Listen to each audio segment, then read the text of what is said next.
1 de abril de 1944. Adolf Hitler convoca una importante reunión en el castillo de Klesheim, cerca de Salzburgo.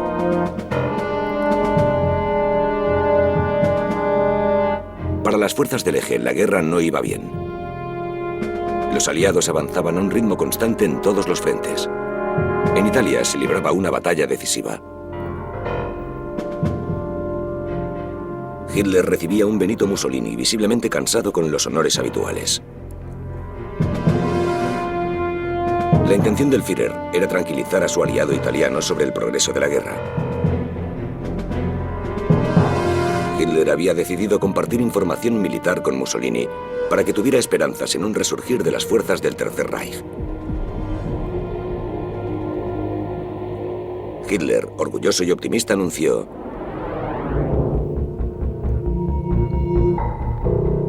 tenemos reactores, submarinos que lanzan misiles, enormes tanques, visión nocturna, misiles excepcionalmente potentes y, por encima de todo,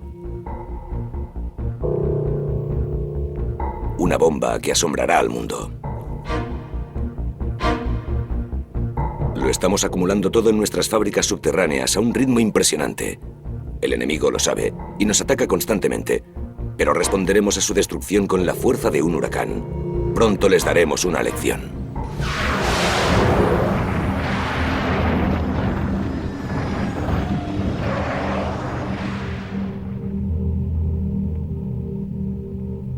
A su regreso a Gargnano, en el lago de Garda, Mussolini, a pesar de sentirse parcialmente aliviado por las palabras del Führer, quiso saber más sobre las nuevas y revolucionarias armas de Hitler.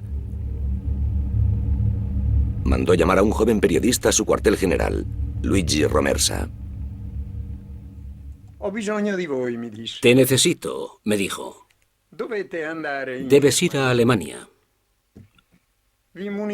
Te daré 2 cartas de referencia. Una para el ministro Goebbels y otra para el Führer. Romersa recuerda que il Duce le confió una misión delicada y extremadamente urgente. Quiero que hagas una investigación en profundidad sobre el tema de las armas secretas, de las que tanto se habla. Quiero saber qué sucede exactamente. Ve, tengo mucha fe en tus capacidades. Márchate lo antes posible. Misión para Mussolini. Episodio 1.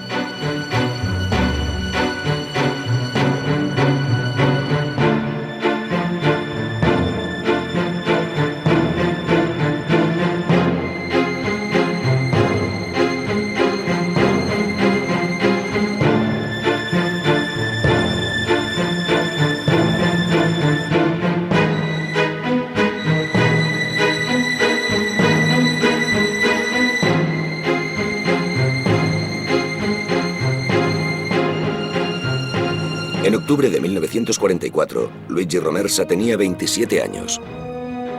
Hoy en día es aún un hombre lúcido y combativo, a quien no se le notan sus 50 años como corresponsal de guerra. Vive en Roma, donde escribe sus memorias. Romersa apoyó a Mussolini hasta el final y le siguió hacia el norte, hasta Salò, después de que le retiraran del poder. En 1944 era corresponsal en el frente para el Corriere della Sera, un importante periódico italiano. Esta es su historia, una historia que reabre una de las páginas más controvertidas y perturbadoras de la Segunda Guerra Mundial. Una historia de la que solo tenemos la versión de Romersa.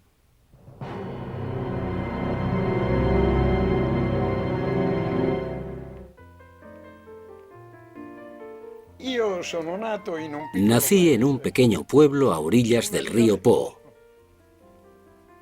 Si puedo hacer un comentario acorde a la época, no me gusta alardear, pero soy un auténtico padano. Porque mi casa estaba en la provincia de Reggio Emilia, en un pueblo llamado Boreto, a 150 o 200 metros de la parte más ancha del Po. Allí el Po tenía unos 1.200 o 1.300 metros de ancho. Era muy ancho.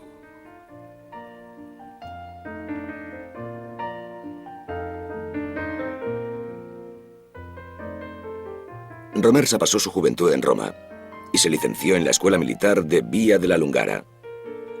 Se convirtió en un oficial de reserva y tras licenciarse volvió a Parma para asistir a la universidad.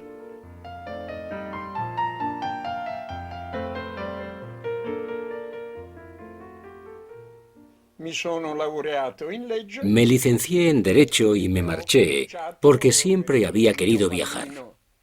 Envidiaba a los famosos corresponsales extranjeros, que en esa época eran muy diferentes a los que conocemos hoy. Eran grandes periodistas.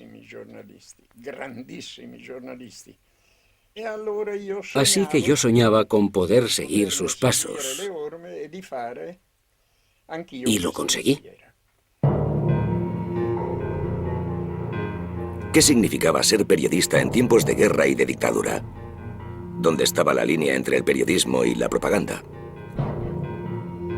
Como experiodista y exeditor, Mussolini entendió inmediatamente que el poder del Estado fascista dependía de la construcción de un consenso público mediante el control de la prensa. Darle a las masas una imagen brillante de la realidad se convirtió en una prioridad impuesta a los editores de periódicos.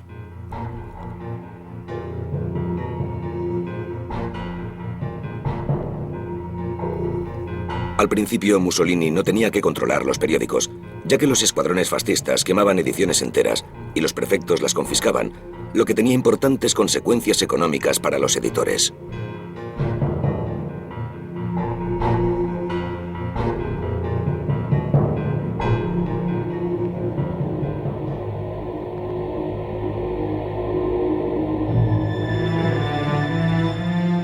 Cuando el diputado socialista Giacomo Matteotti fue asesinado por criminales a sueldo fascistas en 1924, los principales diarios italianos, capitaneados por el Corriere della Sera, iniciaron una campaña contra Mussolini, jefe de gobierno, y pidieron su dimisión. Mussolini aprovechó la crisis para establecer su dictadura y silenciar definitivamente a la prensa. Acompañado por los apasionados y alegres saludos de todo el pueblo italiano, il Duce parte hacia Alemania. Para un joven y ambicioso periodista que trabajaba en los años 40, eso significó pasar a formar parte de una maquinaria que producía información además de propaganda. En 1943, Luigi Romersa fue enviado al frente, a África. Su pasión por los escenarios de guerra marcaría toda su carrera como periodista. Marginado en la posguerra por su pasado fascista, que nunca negó, continuaría trabajando como corresponsal de guerra. Las fotografías de las paredes de su estudio son una crónica de su carrera. Romersa con Nasser, autógrafos de Moshe Dayan y Richard Nixon. Romersa con Lyndon Johnson, Robert McNamara, la Casa de Savoy y muchos otros. Una especie de Zelig del atormentado siglo XX. Detrás de cada fotografía hay una historia, un capítulo de una vida intensa y memorable.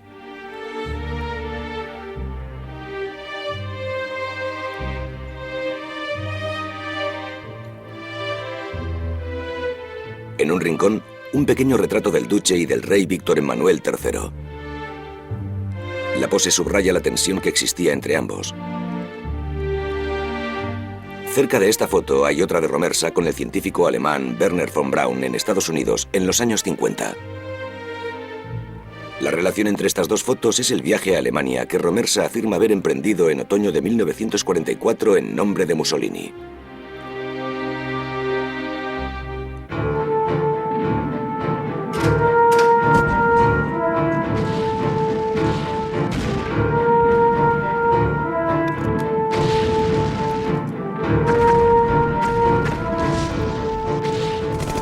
La historia empieza en mayo de 1943, cuando al duque se le acababa la suerte. Romersa acudió al Palazzo Venezia a su regreso del frente tunecino, que acababa de perderse, para entregar documentos confidenciales y urgentes al jefe de gobierno.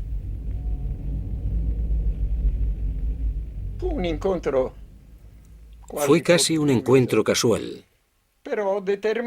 Pero fue el resultado de mi amistad, primero con Bastico y más tarde con Mese. A mi regreso de África, me encargaron que llevara un sobre sellado a Mussolini, que contenía informes militares sobre los momentos y los lugares en los que esos dos altos oficiales habían sido comandantes.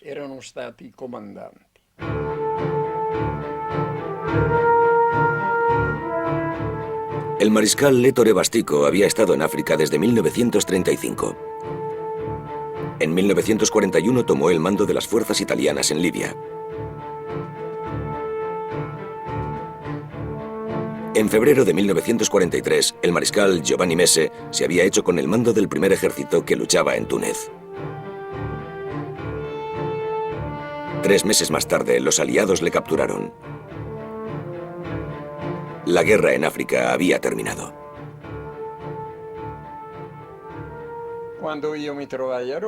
Cuando llegué a Roma, llamé al Palazzo Venezia para hablar con el secretario de Mussolini, de Cesare, y le dije que tenía un sobre para Mussolini. Dijo que enviaría a alguien a buscarlo. Yo le dije, no, escuche. Usé el apelativo formal que era obligatorio en ese momento. Lo que usamos hoy era prácticamente un delito entonces.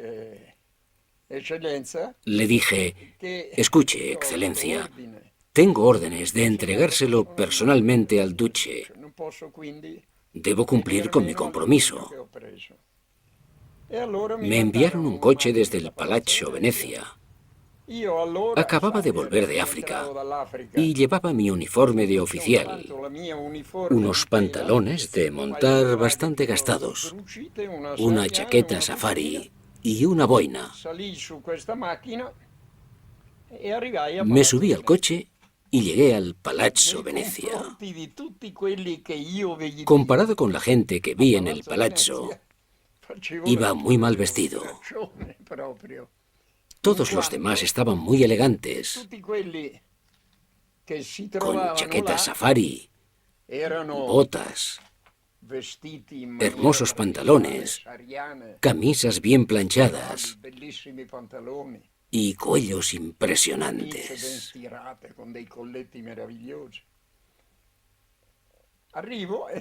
Cuando llegué, las miradas que me dedicaron fueron cualquier cosa menos amables.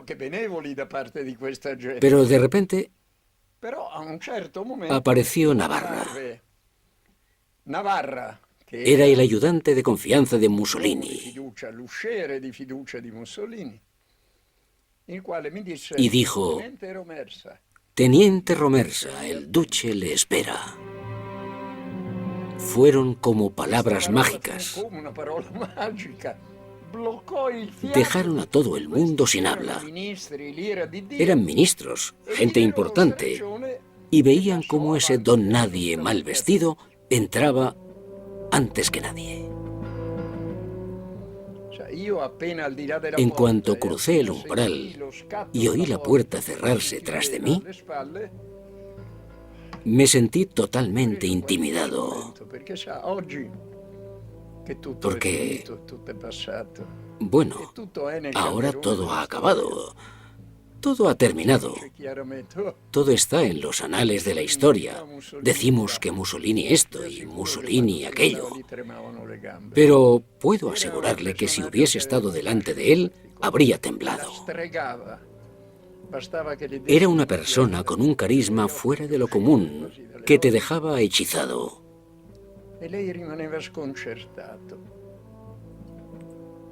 Lo único que hacía falta para ponerte nervioso era una mirada de esos ojos que parecían salirse de las órbitas.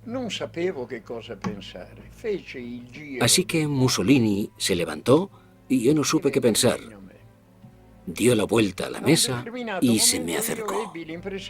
Me dio la impresión de que algo en mi figura de joven oficial Le hacía pensar en su hijo y me puso la mano en el hombro. Era muy pesada. Parecía plomo. Entonces empezó a caminar hacia una de las ventanas que daban a la Piazza Venezia.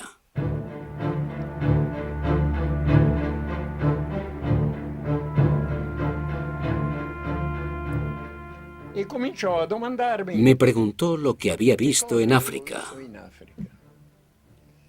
En ese momento me debatí entre decirle la verdad, toda la verdad, como yo la había visto, o callarme y no decir nada, e irme, como habían hecho tantos otros. Pero decidí contarle lo que había visto.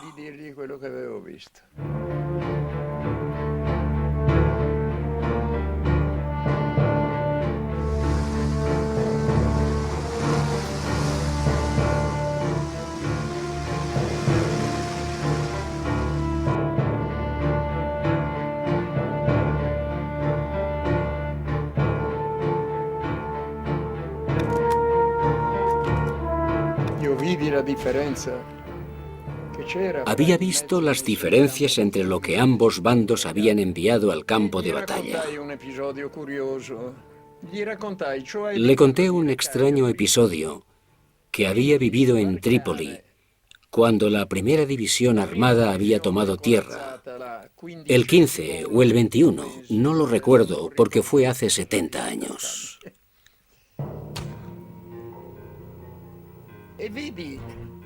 Les vi tomar tierra. Los soldados de ese país que no tenía colonias desde 1918. Pensaba que se encontrarían perdidos en un mundo totalmente desconocido. Pero fue al contrario. Los alemanes tenían un arsenal impresionante, incluso en ese momento, al principio de la guerra.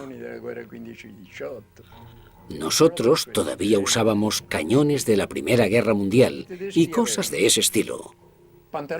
Los alemanes tenían pantalones cortos, camisas de manga corta, gorras con enormes viseras, botas para la arena de paño y cuero, pantalones ajustados perfectos para el desierto y coches con ruedas y neumáticos preparados para conducir a 60 o 70 kilómetros por hora por las dunas. Nosotros, en cambio, teníamos camionetas con ruedas que se atascaban en un puñado de arena. Teníamos soldados que usaban uniformes de pana, no pantalones cortos, sino pantalones de pana. ¿Pueden imaginarse lo que debía ser llevar pantalones de pana con temperaturas de 40 grados?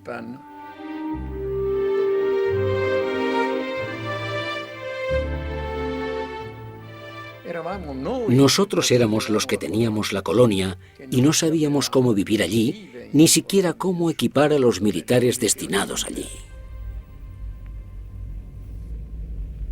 La derrota del norte de África hizo que el frente pasara a estar en Italia y el Mediterráneo.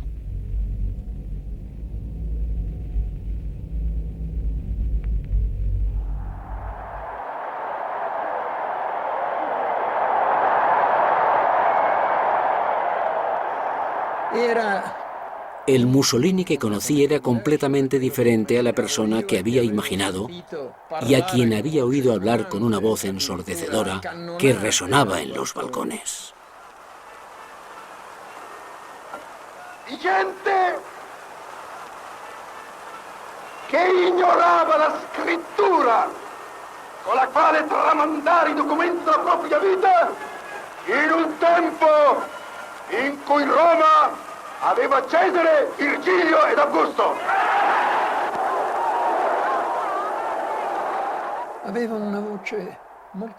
Hablaba en voz baja, una voz suave, que sugería un carácter cerrado e introvertido. Molto chiuso in se stesso.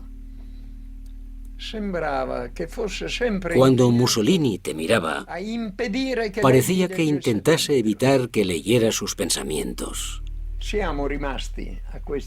Nos quedamos junto a la ventana y de repente, mientras yo seguía hablándole, se acercó y tocó la campana. Apareció Navarra y ocurrió algo que me dejó asombrado. Le ordenó a Navarra que me hiciera llevar a su residencia, Villa Torlonia, porque quería seguir hablando conmigo.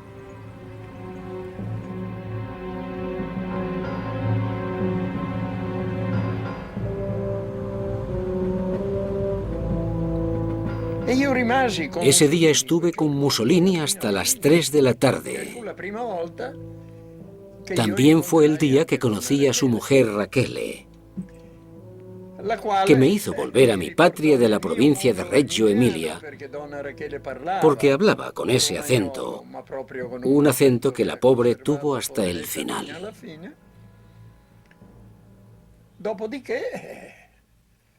Más tarde volví al centro de Roma con él y me dijo: cuando me necesites, ven. Para ti, la puerta de mi despacho siempre estará abierta.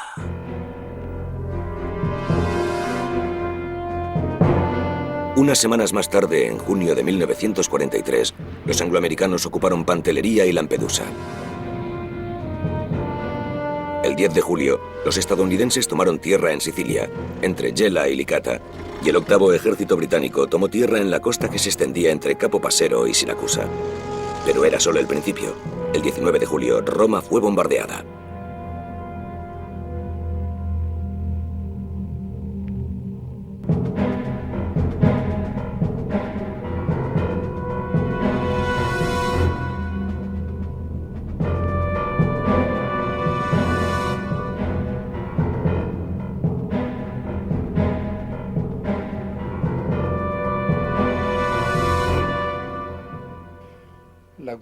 La guerra fue una serie de acontecimientos negativos.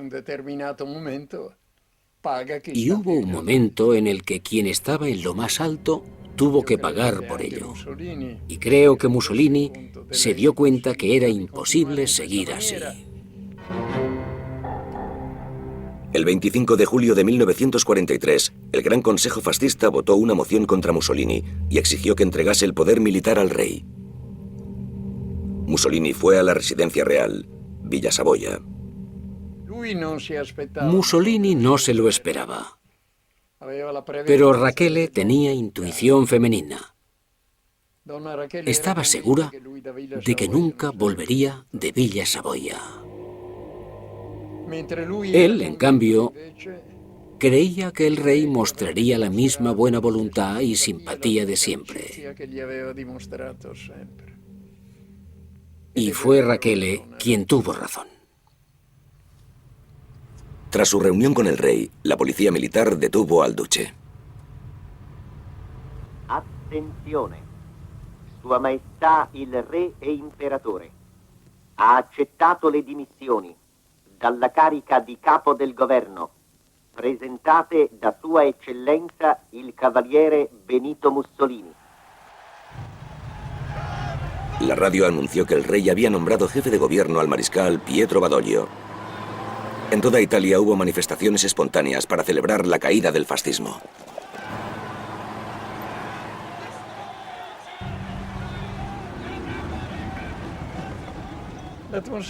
El ambiente del 25 de julio fue de desorden total. Corrían toda clase de rumores. La gente corría como loca por la calle. Quemaron y destrozaron emblemas fascistas en varios lugares. La gente empezó a ondear banderas y a gritar «¡Larga vida al rey!». Pero lo que nos sorprendió a todos fueron las palabras «La guerra sigue».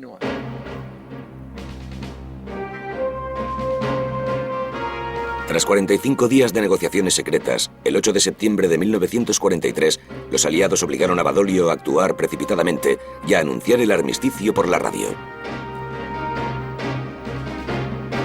El ejército no recibió ninguna directriz, así que se vino abajo y entregó Roma y el norte de Italia a los alemanes. Tras otro mes de rodeos e incertidumbre, el gobierno de Badoglio declaró la guerra a Alemania junto a los aliados.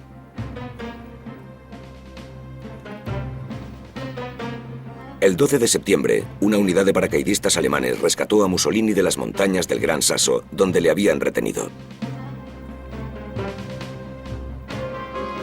Romersa describió la escena en uno de sus artículos. En el Gran Sasso había un ambiente de incertidumbre y anticipación. Mussolini, sentado junto a la ventana de su celda, observaba la operación conteniendo el aliento.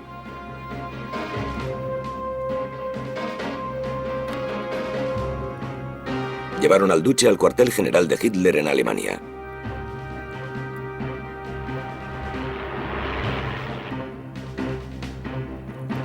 Allí fue donde se decidió enviar a Mussolini de vuelta a Italia como jefe de un gobierno financiado y armado por los alemanes. El 23 de septiembre, Mussolini fundó su estado de paja, la República Social Italiana. Las oficinas y los ministerios se trasladaron a orillas del lago de Garda.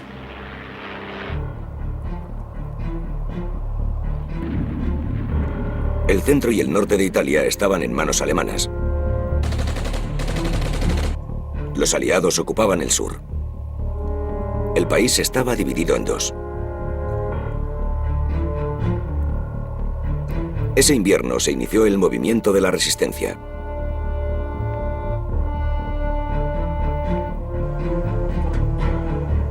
En enero, los aliados tomaron tierra en Anzio y empezaron a avanzar lentamente hacia Roma. La derrota del Eje en Italia parecía entonces inevitable.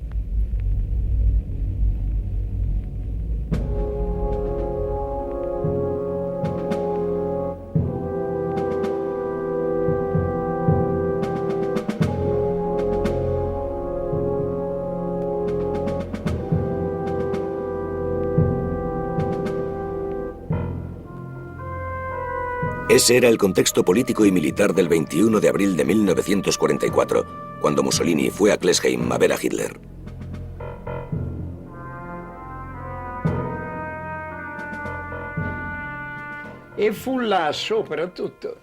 Fue en esa reunión donde Hitler le metió en la cabeza a Mussolini la idea de las armas secretas. Le dijo a Mussolini que los científicos alemanes estaban preparando algo que sacudiría la opinión pública en todo el mundo y marcaría un punto de inflexión en la guerra, que iba muy mal para nosotros. Cuando Mussolini intentó que Hitler le diera detalles, el Führer solo le dijo que tuviera confianza, porque lo que sus hombres estaban preparando era realmente increíble.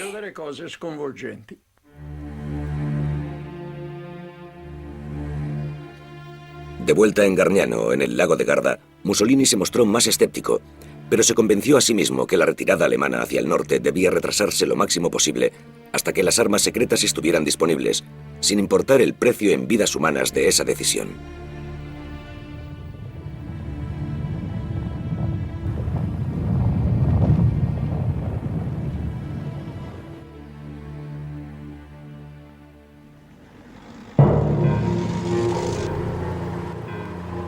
A principios de junio, los aliados liberaron Roma.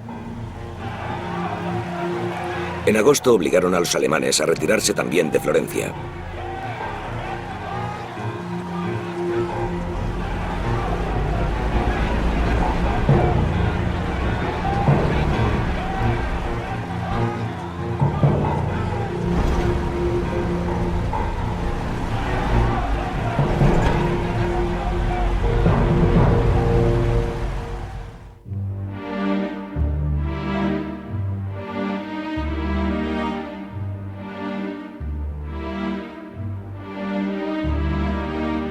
Ese verano, desmoralizado y cada vez más alejado de la realidad, Mussolini empezó a hablar con nostalgia de un arma secreta italiana, el rayo de la muerte, que se decía que Guglielmo Marconi había inventado en los años 30.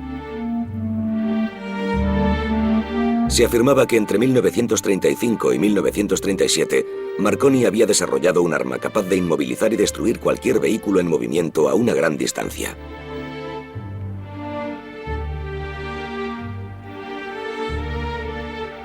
En su autobiografía, la mujer de Mussolini, Rachele, cuenta que en el verano de 1936, mientras su chofer la llevaba a la costa, a Ostia, su coche y todos los que estaban en un radio de 200 metros se paralizaron sin motivo aparente. Los coches estuvieron inmovilizados una media hora, durante la que algunos sorprendidos conductores estuvieron comprobando sus motores y sus bujías. Como por arte de magia, a las 3:35 de la tarde, todos los motores volvieron a funcionar. Esa noche, Mussolini le reveló que había sido testigo de un experimento ultrasecreto dirigido por Marconi.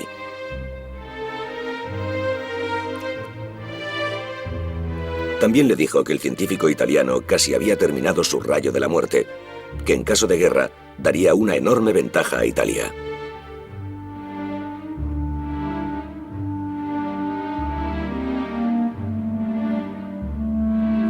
Unas semanas después, Marconi llevó a cabo una prueba aún más importante en el cielo de Orbetello, donde 2 aviones teledirigidos quedaron inmovilizados en pleno vuelo.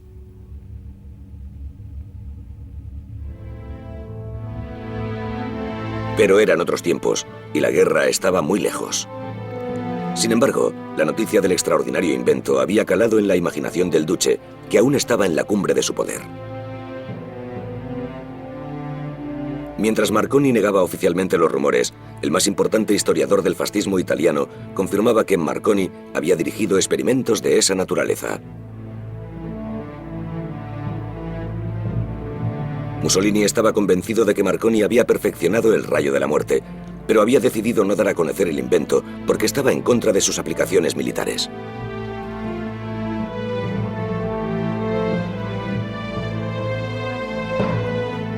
Mussolini casi había convencido a Marconi de que cambiara de idea, pero el científico murió repentinamente y se llevó su descubrimiento a la tumba.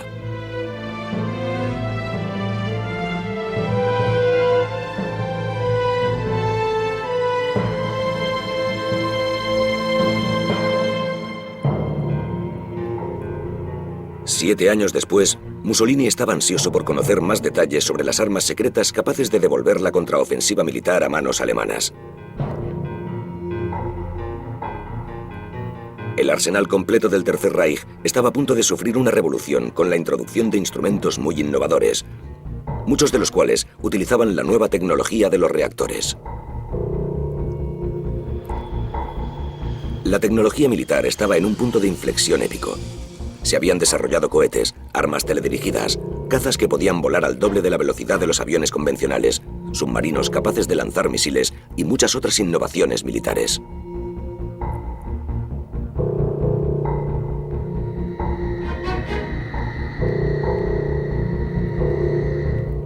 Pero corrían siniestros rumores sobre un arma especial de la que por el momento se sabía muy poco. Un arma capaz de arrasar una ciudad entera en apenas unos segundos.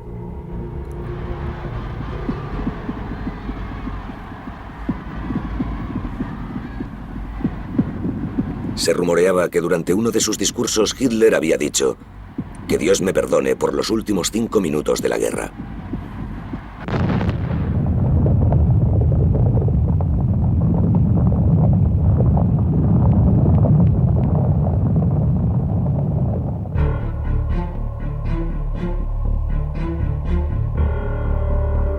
Luigi Romersa cuenta que Mussolini le citó en su cuartel general en el otoño de 1944.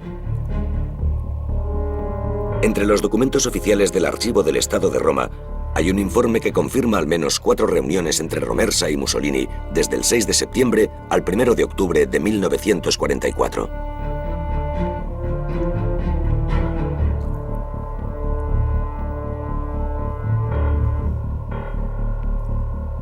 Habían pasado 6 desastrosos meses desde que Mussolini se encontrara con Hitler en Klesheim y la situación militar continuaba empeorando.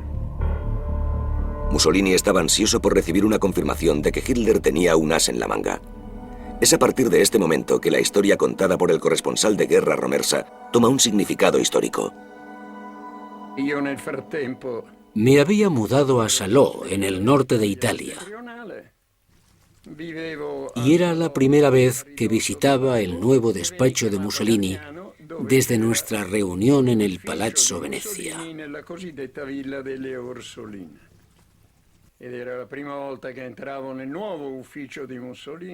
El despacho no tenía nada que ver con el del Palazzo Venezia.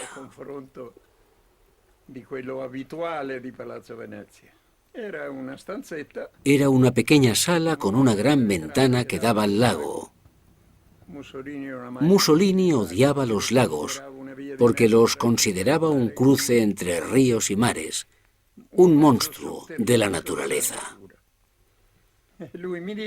Entré y me dijo: encantado de verte, estás muy bien. Yo no había cambiado nada, pero él había cambiado muchísimo.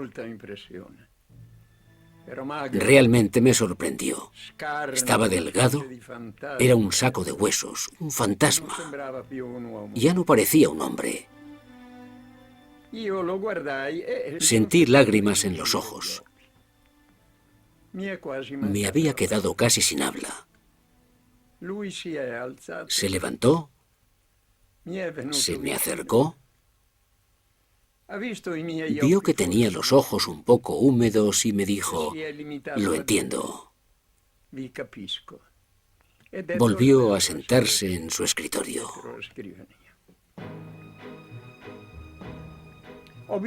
Te necesito, me dijo. Debes ir a Alemania. Te daré 2 cartas de referencia. Una para el ministro Goebbels y otra dirigida directamente al Führer. Quiero que lleves a cabo una investigación en profundidad sobre el asunto de las armas secretas del que tanto se habla. Quiero saber qué hay de cierto, porque corren un montón de rumores. Incluso se habla de algo revolucionario. Pero me gustaría saber si esas cosas revolucionarias existen de verdad y qué son. Yo dije: Duce, me está asignando una misión que es cualquier cosa menos sencilla, porque tendré que estar en contacto constante con los militares y podría ser que mi curiosidad les llevase a desconfiar de mí, como desconfían de todos los italianos. Y él me contestó: ve, tengo mucha confianza en tus capacidades, márchate lo antes posible.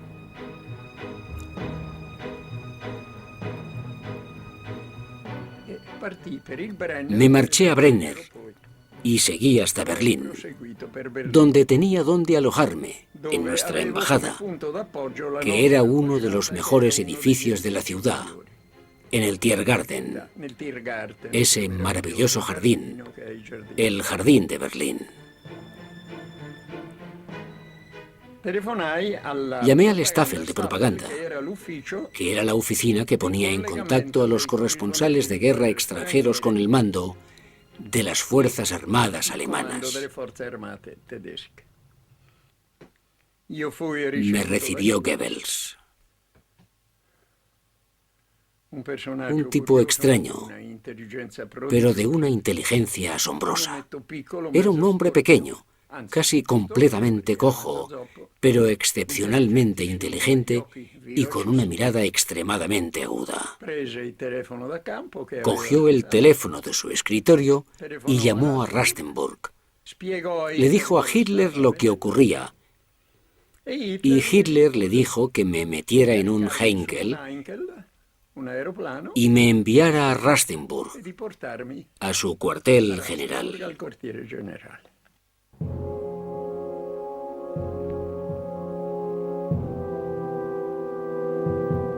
En el verano de 1941, Hitler había abandonado la frívola vida de Berghof, su casa favorita de los Alpes bávaros, para controlar la ofensiva alemana en Rusia.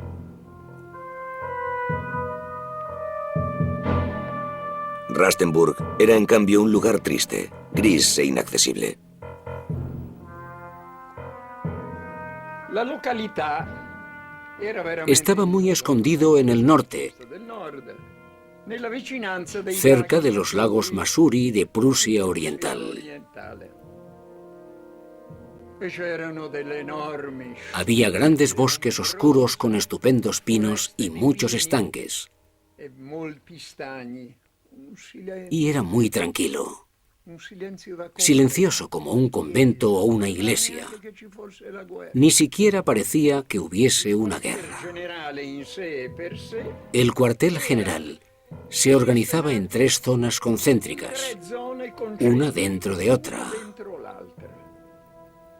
En la primera había un aeropuerto donde podían aterrizar aviones pequeños y una estación de tren donde esperaba el tren blindado de Hitler. Y había 3 locomotoras cuyas calderas estaban siempre llenas y listas para partir cuando fuera necesario.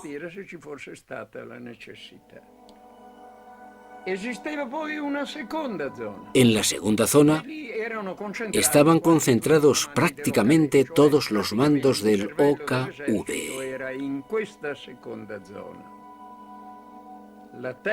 Era el centro neurálgico del ejército. La tercera zona era la guarida del lobo. Allí, en una oscuridad casi completa, había una pequeña casa de cemento. Tenía una pequeña sala en el centro con una gran mesa, y las paredes estaban cubiertas de mapas de guerra.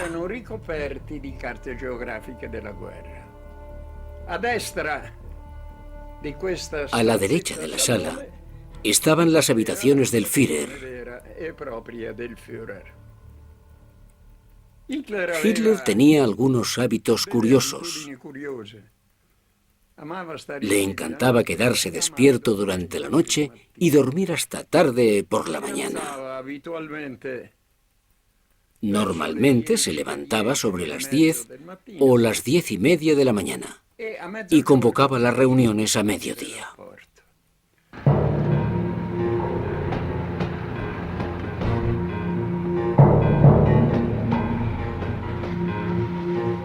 No era la primera vez que Romersa visitaba Rastenburg.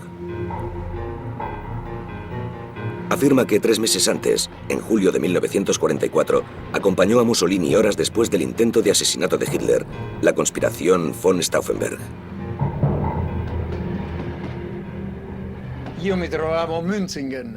Estaba en Münzingen para una investigación periodística sobre las Fuerzas Armadas alemanas y me subí al tren de Mussolini.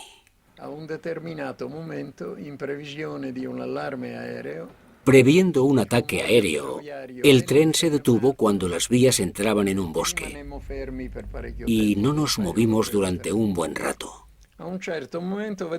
Más tarde, vimos a 2 coroneles que se acercaban en un vehículo militar.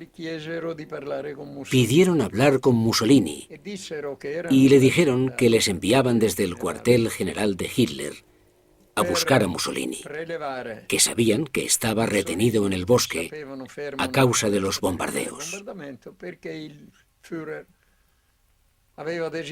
Hitler quería que Mussolini estuviese con él durante la conferencia militar que iba a dar. Creo que Mussolini sospechó enseguida, porque su respuesta fue firme.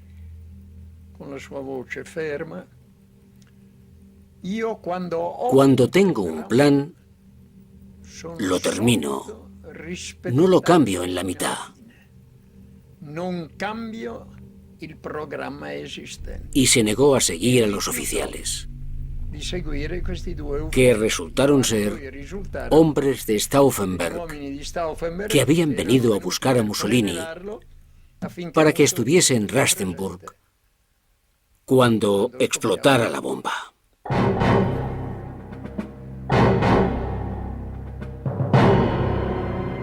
Mientras que la llegada de Mussolini a Rastenburg horas después del intento de asesinato está bien documentada, del intento de los conspiradores de matar a Mussolini y también Hitler, lo único que sabemos es lo que Romersa cuenta.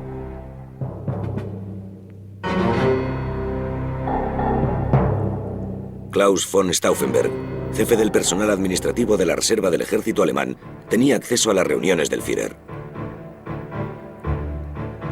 Herido de gravedad en Túnez, se había convencido de que la guerra debía terminar y de que había que salvar a Alemania de Hitler.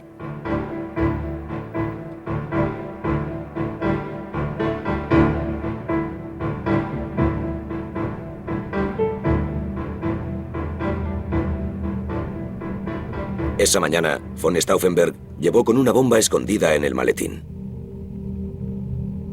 La bomba era una Howitzer de 120 o 125 milímetros.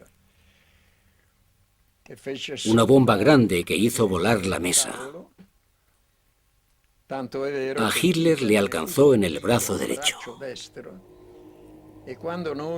Cuando nuestro tren llegó a Rastenburg, vimos a los hombres de Hitler en fila detrás de él.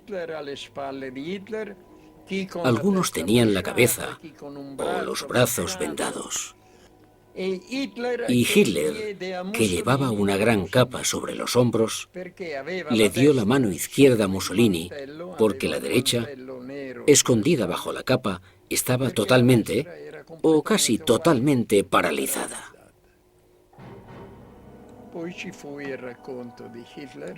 Hitler hizo entonces un informe.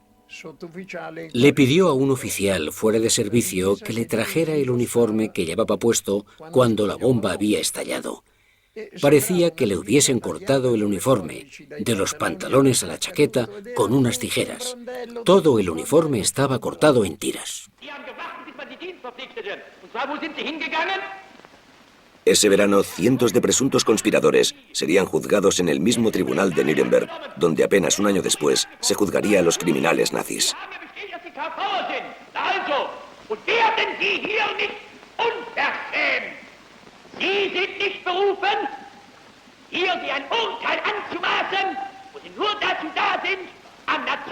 Casi todos fueron condenados a muerte.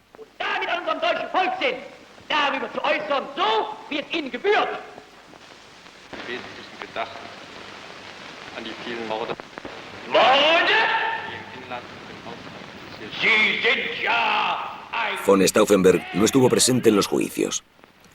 Le habían ejecutado unas horas después del golpe fallido.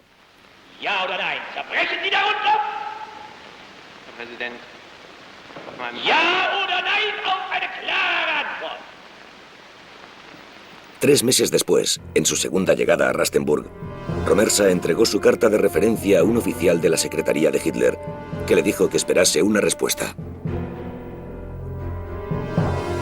Llegado a este punto, el testimonio de Romersa vira hacia lo increíble. Un poco más tarde, le recibió el Führer en persona.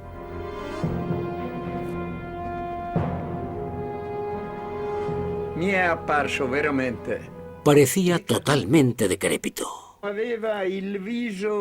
Tenía la cara demacrada, blanca, como la cera. Pero lo que realmente me sorprendió, y lo que impresionaba a todo aquel que conocía a Hitler, fueron sus ojos. Los ojos de Hitler eran azules, muy claros, casi blancos, rodeados de rojo por culpa del gas tóxico usado en la Primera Guerra Mundial, el gas mostaza.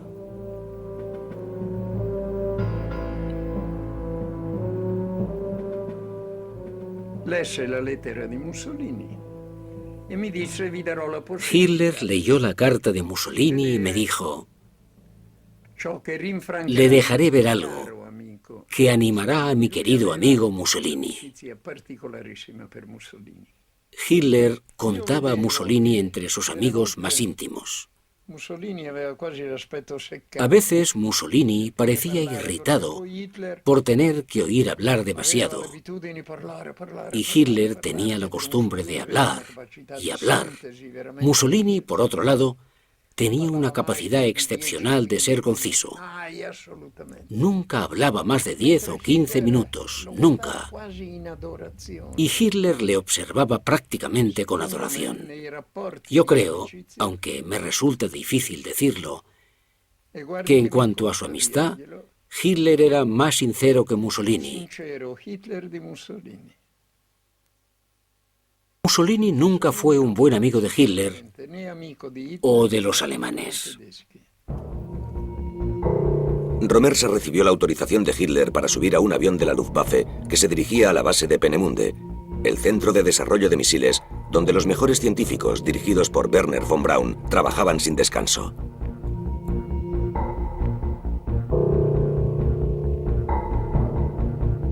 Incluso antes de la subida al poder de Hitler, Alemania contaba con un centro de investigación al sur de Berlín, donde jóvenes investigadores de talento experimentaban con extraños aparatos voladores para la división de armas del ejército.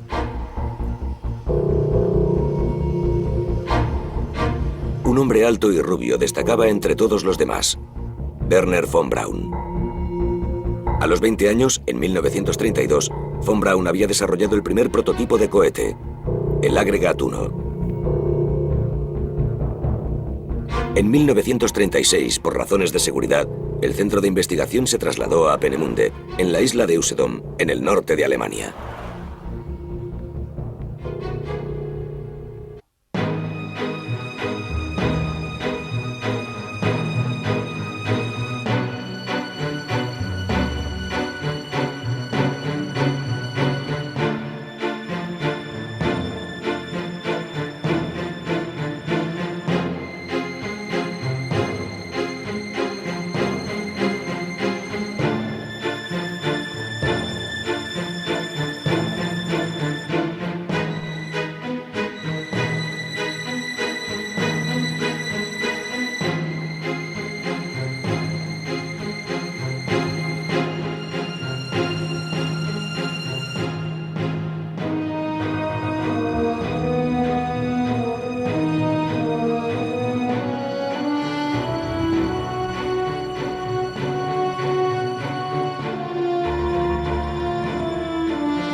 Misión para Mussolini.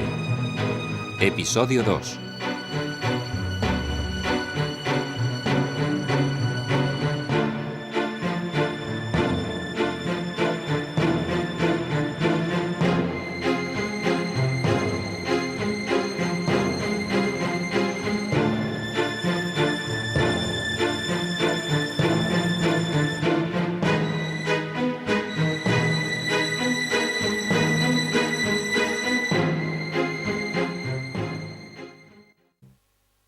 Luigi Romersa llegó a Peenemünde con una autorización del Führer en octubre de 1944. En ese momento estaban a punto de lanzar el V2, un misil teledirigido letal.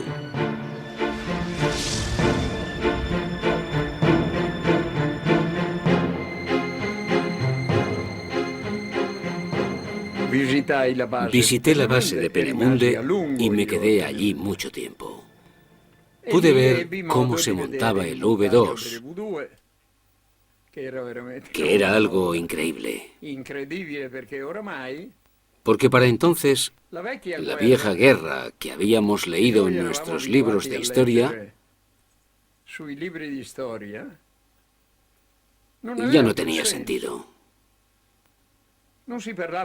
Ya no se hablaba de cañones o de ametralladoras antiaéreas.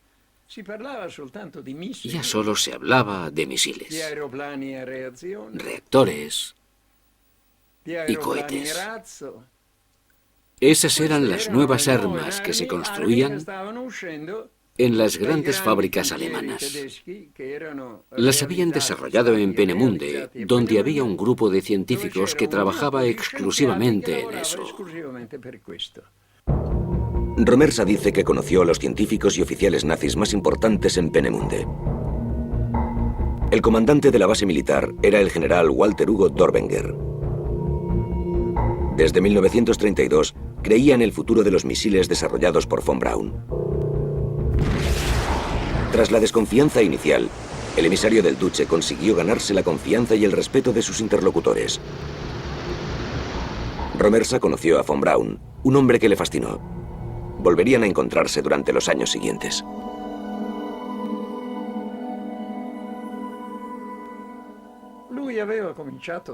Había empezado a fabricar rudimentarios misiles cuando era un niño de 14 o 15 años.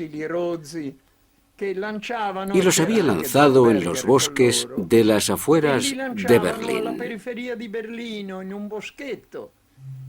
Y cuando las autoridades militares alemanas se dieron cuenta de que se trataba de un hombre con una inteligencia excepcional, le ayudaron a conseguir lo que más tarde sería la base Peenemünde.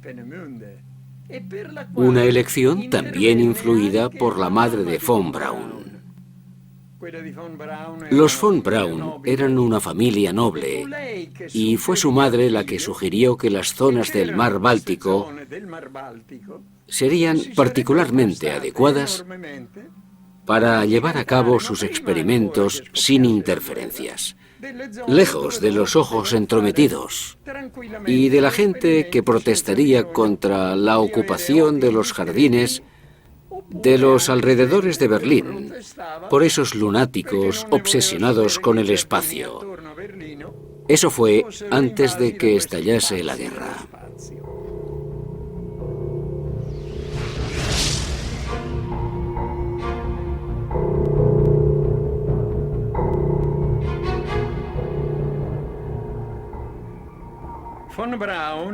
Von Braun nunca había ocultado su pasión por el espacio.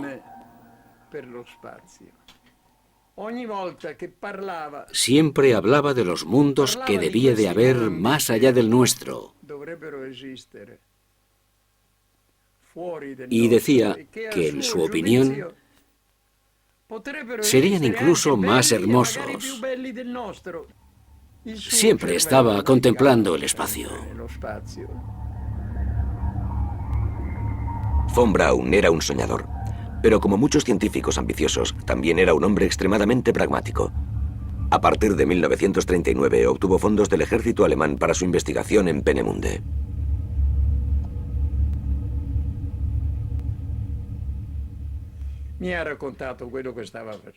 Me contó lo que estaba haciendo, las características del V2, y entre sus grandes inventos, además del V2, que se lanzó sobre Londres, estaba la combinación del V2 con un misil más potente y de más alcance. Planeaban usarlo contra la costa estadounidense y lanzarlo desde la costa europea a más de 6.000 kilómetros.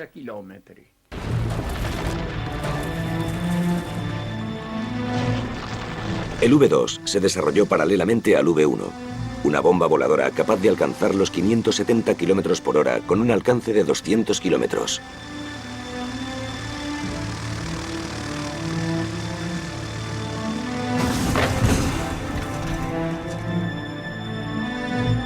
En apenas unos meses, a partir del verano de 1944, 9.300 de esas bombas fueron lanzadas sobre Gran Bretaña, la mayoría sobre zonas civiles de Londres.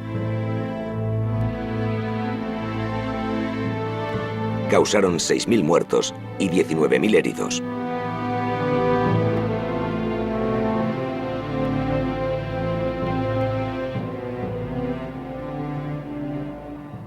Pero la V1 era bastante lenta y el fuego antiaéreo británico neutralizó muchas.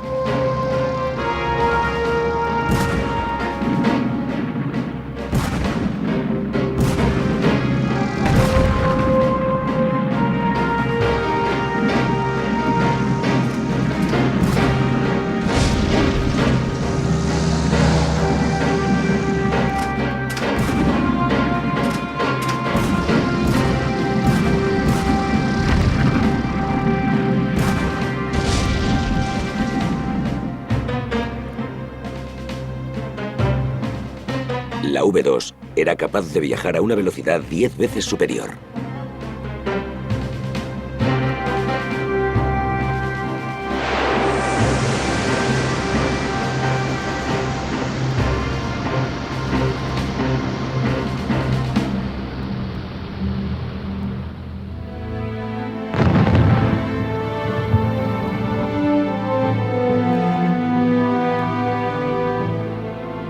Las primeras V2 cayeron sobre Londres en otoño de 1944 y causaron 2.750 muertos y 6.500 heridos.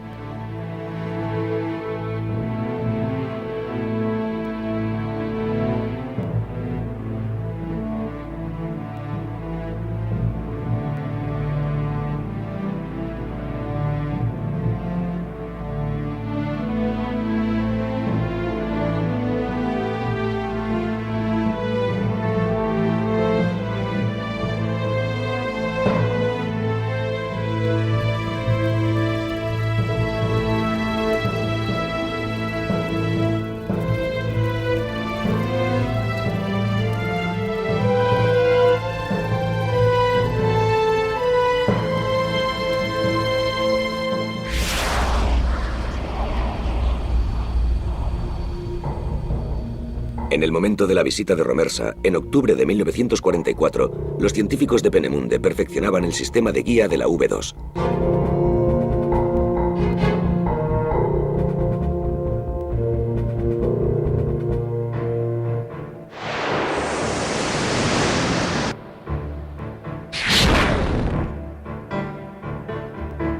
Los desastrosos lanzamientos durante primeros de año habían provocado importantes retrasos.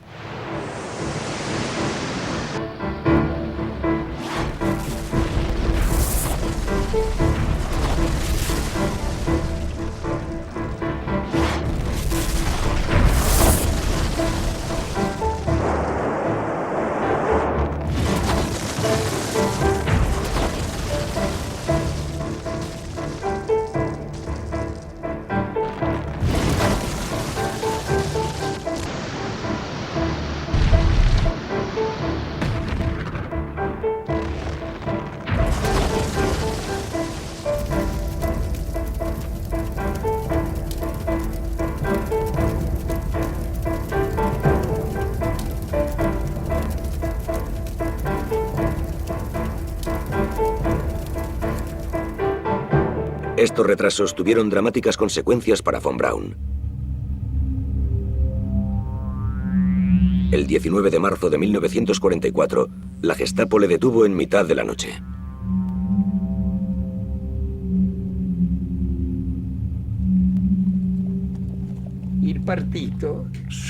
El partido soñaba con hacerse con la base de misiles de von Braun,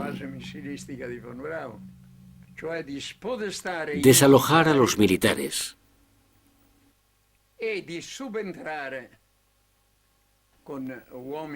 y poner hombres de confianza en su lugar. Esta operación estaba orquestada principalmente por Himmler, que era el deus ex machina del Partido Nacional Socialista.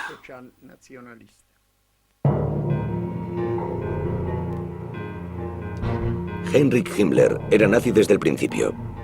Desde 1929 era el jefe de la temida guardia personal de Hitler, las SS.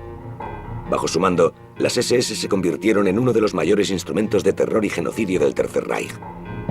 En 1934, Himmler se convirtió en el jefe absoluto de la Gestapo, la policía del Estado. Era el más poderoso del régimen después de Hitler.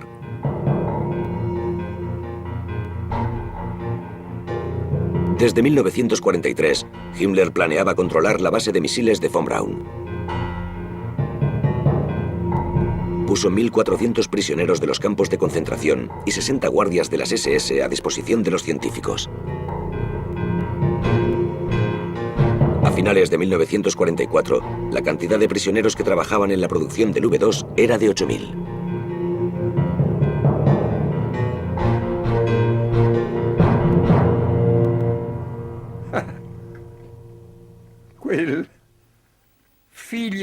Himmler, el hijo de puta, para decirlo claramente, le metió la idea en la cabeza al Führer de que en lugar de estar comprometido con la defensa de Alemania, von Braun pensaba en el final de la guerra y soñaba con viajes por el espacio, probablemente con los estadounidenses. Y empezó a usar la palabra derrotista. Derrotista. Ojalá nunca lo hubiera dicho. Se emitió una orden inmediata para parar a von Braun, para detener a von Braun. Oficialmente se acusó a von Braun de haber retrasado la finalización del V2. Podían llegar a condenarle a muerte. Se enfrentaba a un gran peligro. Pero Dornberger intervino y dijo claramente quién era el responsable del retraso en la construcción de las armas secretas. Porque ellos habían hecho todo lo posible para darle a Alemania algo que la habría puesto en una situación privilegiada en el campo de batalla si se hubiese construido a tiempo. Según Romersa, corriendo un gran riesgo personal, el general Dornberger reveló que cuando en marzo de 1943 él y von Braun le habían pedido al Führer que acelerara la fabricación del V2, Hitler les había contestado de un modo enigmático. Había dicho que había soñado que el V2 no se usaría nunca contra los británicos y le había recordado al general que sus premoniciones nunca eran erróneas.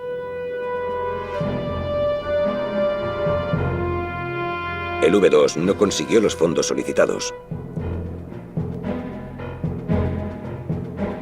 Solo unos meses después, en verano de 1943, el general conseguiría convencer a Hitler de darle al proyecto V2 la máxima prioridad.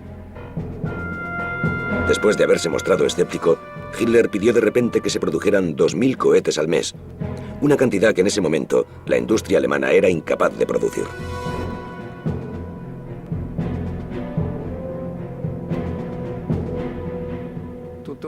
En vista de todo esto, los caballeros tuvieron que meter el rabo entre las piernas y dejar salir a mi amigo Werner de su celda.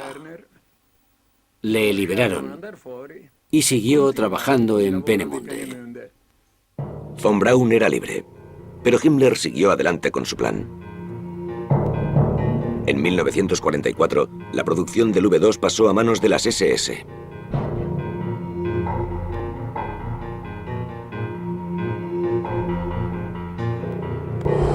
Desde hacía más o menos un año, la posición de Peenemünde ya no era un secreto para los aliados, gracias al trabajo de reconocimiento de varios pilotos británicos. Von Braun le habló a Romersa del primer bombardeo. Fue en verano de 1943.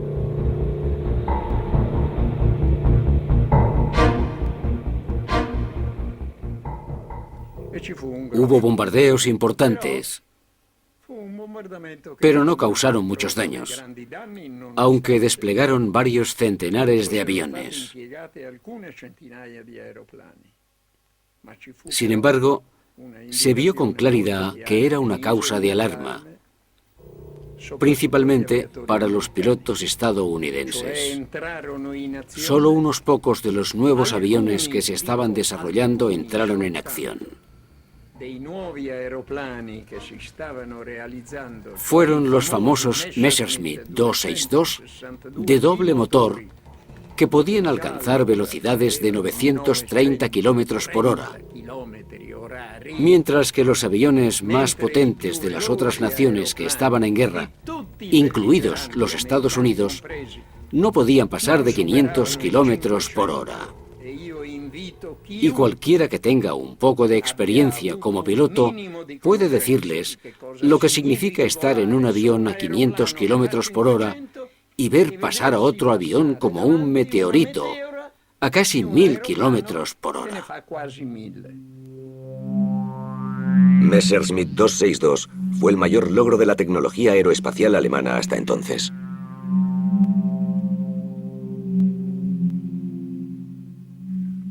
Era una máquina fantástica, increíblemente fácil de maniobrar.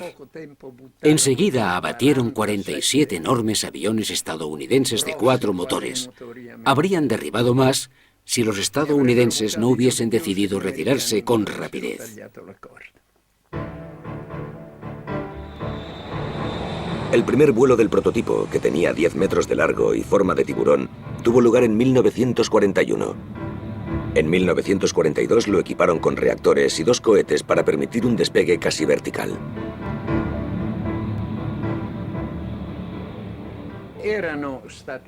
Se construyeron 2 prototipos. Un caza para un solo tripulante y un avión biplaza para operaciones nocturnas. Y tenían 1.246 terminados.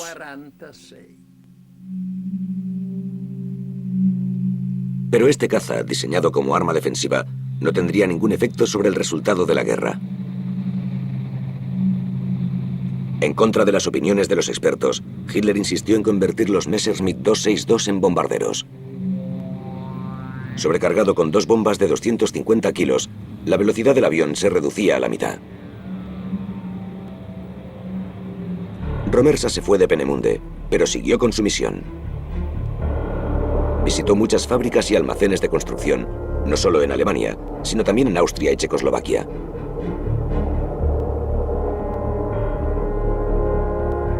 Reunió información sobre el potencial de la Marina alemana, una nueva flota de submarinos lanzadores de misiles que estaba casi preparada y prometía devolver la ofensiva naval a manos alemanas.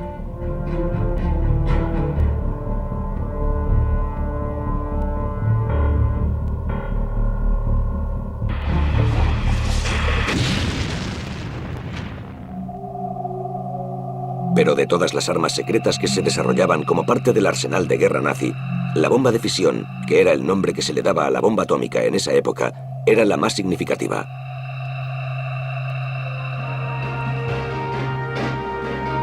Desde 1939, los científicos alemanes les llevaban una clara ventaja a sus colegas de otros países en el campo de la investigación nuclear. Además, las primeras victorias del ejército alemán les dieron los materiales necesarios para la construcción de un prototipo con propósitos militares. Gracias a la ocupación de Checoslovaquia, Alemania controlaba la mayor reserva de uranio conocida en esa época, la de Joachimsthal. Con la invasión de Bélgica, Alemania consiguió también todo el uranio de las minas del Congo belga.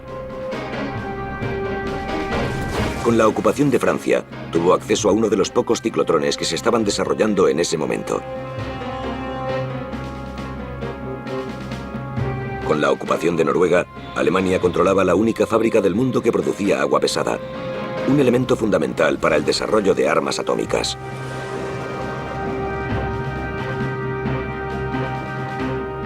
Pero a pesar de esas enormes ventajas, según los expertos, los alemanes nunca pudieron desarrollar un aparato atómico, y menos un reactor nuclear.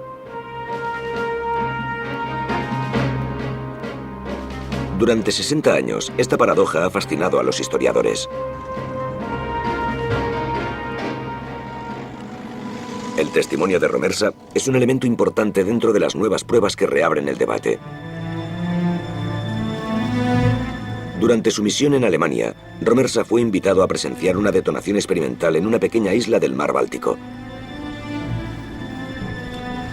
Fue el 12 de octubre de 1944.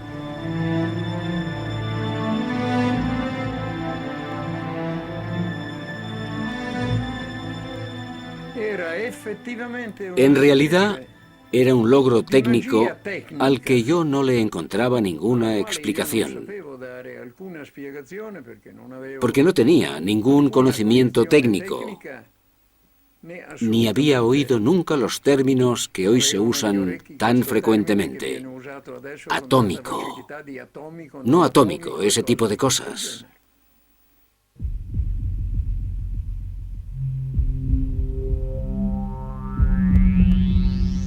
La era nuclear empezó con el descubrimiento del neutrón. Una pequeña partícula capaz de dividir lo que hasta entonces se había considerado indivisible, el átomo.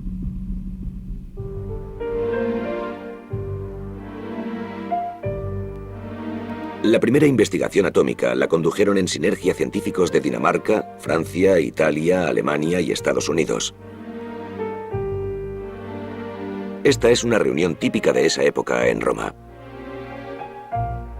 La gran familia internacional de físicos. La escuela alemana, con sus 25 premios Nobel de Física y Química conseguidos en apenas unos años, era uno de los principales puntos de referencia de la comunidad científica mundial. Pero la pasión intelectual y el intercambio libre de esos años estaban destinados a terminarse con la llegada de Adolf Hitler al panorama político.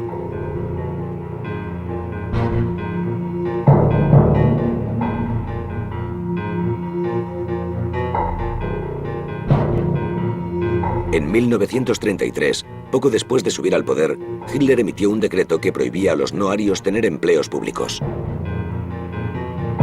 Muchos científicos importantes, incluido Albert Einstein, considerado el campeón de la física judía, fueron despedidos de las universidades.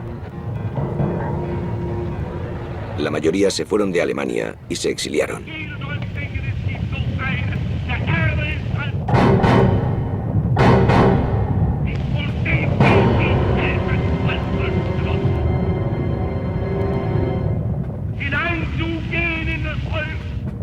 En 1938, con la anexión de Austria y la ocupación de Bohemia, todo quedó listo para la guerra.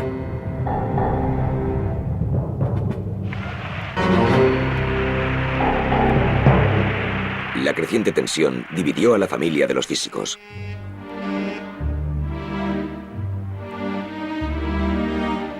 La imagen más emblemática de esta separación es el transatlántico Europa. Un barco medio vacío que partió del puerto de Nueva York hacia Alemania. Fue en el verano de 1939, unas semanas antes del inicio de la guerra. A bordo del barco, entre los escasos pasajeros, iba un joven físico de fama internacional, Werner Heisenberg. Volvía a Alemania tras una breve estancia en Estados Unidos para unas conferencias en las que se había encontrado con muchos colegas europeos en el exilio. Uno de ellos era Enrico Fermi, amigo de Heisenberg desde los años 20. En 1934, en Roma, Fermi había conseguido dividir el primer átomo de uranio. En 1938, cuando las leyes raciales entraron en vigor, Fermi decidió marcharse de Italia. Su mujer, Laura, era judía. La oportunidad se le presentó en diciembre, cuando como ganador del premio Nobel viajó a Estocolmo con su familia. Para no levantar sospechas, solo se llevó una pequeña maleta.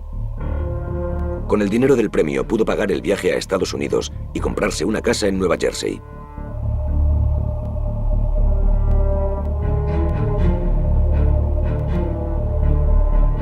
Ese año, en Berlín, el químico Otto Hahn desveló el secreto de la fisión nuclear, abriendo la posibilidad de fabricar una bomba atómica.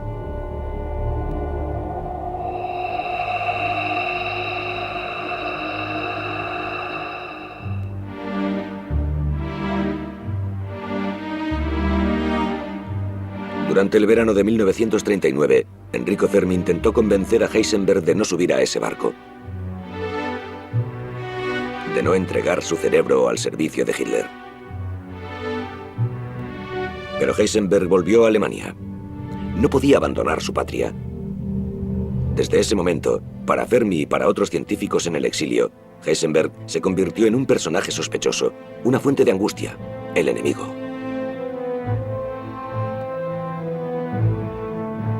Heisenberg era uno de los físicos más brillantes de su generación.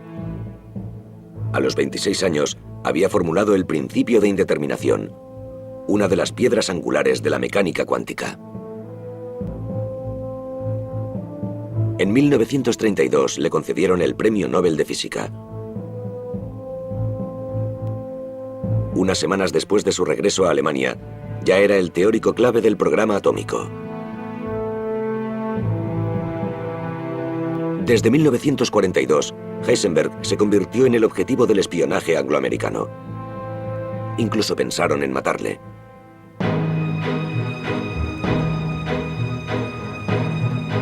Pero Heisenberg no fue la única figura clave de este increíble episodio. Un excelente nuevo libro del historiador Rainer Karls ha reabierto el capítulo de las armas secretas. Su investigación tiene muchos puntos en común con el testimonio de Romersa. Y por primera vez arroja algo de luz sobre un científico excluido de la historia oficial de la bomba atómica. Kurt Diebner. Kurt Diebner era un muy buen físico experimental, a quien sus colegas menospreciaban.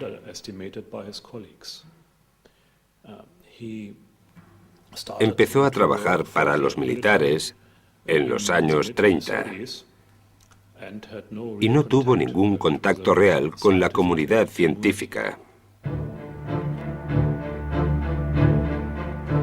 No hay libros sobre Diebner. Hay pocas fotografías. Sabemos que, a diferencia de Heisenberg, era miembro del partido nazi. Diebner era un experto en física nuclear y explosivos del Departamento de Armas. Un militar. El 16 de septiembre de 1939, unas semanas después del inicio de la guerra, el ejército alemán se hizo con el control de la investigación atómica del país.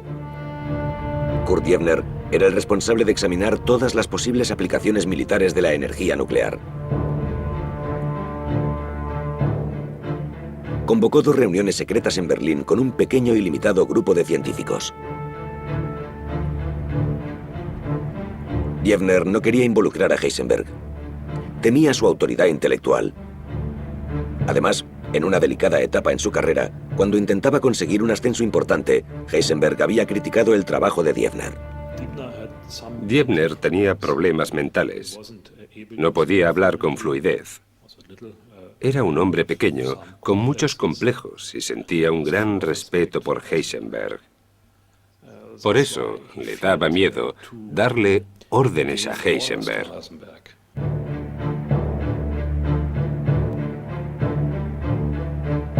Sin embargo, presionado por otros físicos, Diebner convocó a Heisenberg para formar parte del Uranverein, el primer proyecto militar para la explotación de la energía nuclear. La noticia llegó hasta Estados Unidos, y los científicos europeos en el exilio empezaron a movilizarse. Einstein escribió al presidente Roosevelt advirtiéndole del peligro de la potencia atómica alemana, pero Roosevelt no contestó. El proyecto Manhattan no empezaría hasta pasados 2 años.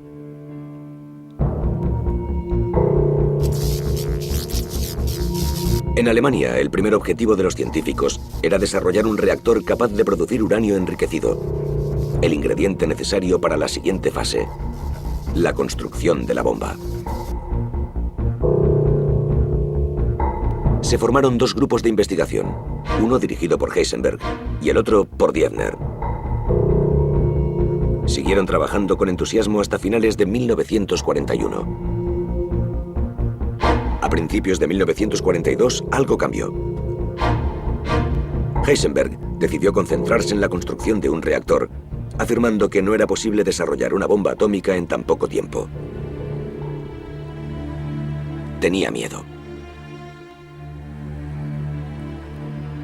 La reunión de Heisenberg con Albert Speer en 1942 es emblemática. El arquitecto favorito de Hitler acababa de ser nombrado ministro de armamento. Speer le pidió a Heisenberg que le diese una cifra aproximada del dinero que necesitaba su grupo para futuras investigaciones. Heisenberg dijo que para el siguiente año necesitaban unos 40.000 marcos. Speer se quedó asombrado. Era una cantidad muy pequeña.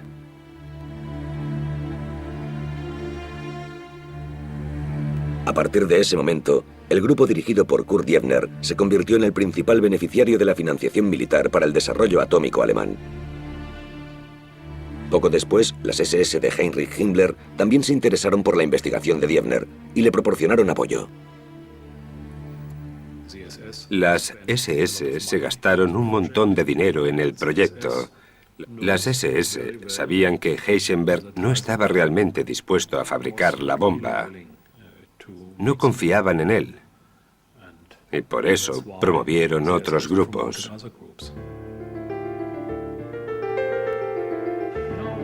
Al otro lado del océano, en 1942, los acontecimientos dieron un giro. En enero, el presidente estadounidense Roosevelt aprobó la financiación de la investigación atómica. Había nacido el Proyecto Manhattan.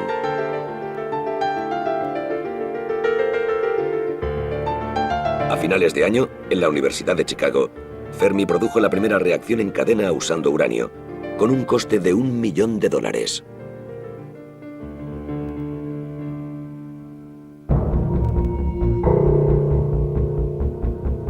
A diferencia de su viejo amigo Fermi, Heisenberg nunca conseguiría construir un reactor capaz de producir una reacción en cadena. Según Rainer Kalsch, sería Diebner quien lo conseguiría. El grupo de Diebner desarrolló un inteligente programa para construir un reactor de agua pesada. Tenían un mejor concepto. Y también estaban dispuestos a acelerar el proyecto.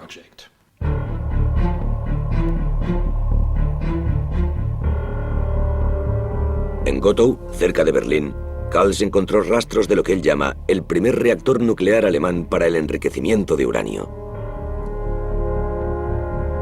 Estos cimientos, ahora cubiertos de maleza, no tendrían mucho valor si no fuese porque en los años 40, Gottow fue el centro de experimentación de Kurt Diebner. 5 fábricas con laboratorios, talleres de estructuras metálicas, oficinas y centenares de empleados. Sus actividades se consideraban secreto de Estado. Era una zona de máxima seguridad a la que no se podía acceder. En otoño de 1944, según Kalsch, el grupo de Diebner produjo una reacción en cadena en Gottow. Estudiamos los alrededores del emplazamiento del reactor. Tomamos muestras y en el suelo encontramos la escoria. Kilos y kilos de escoria, con pequeños cubos de uranio.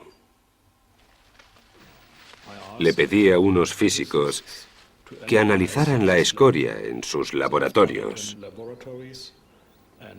Y resultó que el reactor tuvo que funcionar durante algunos minutos u horas. Fue una gran sorpresa para todos.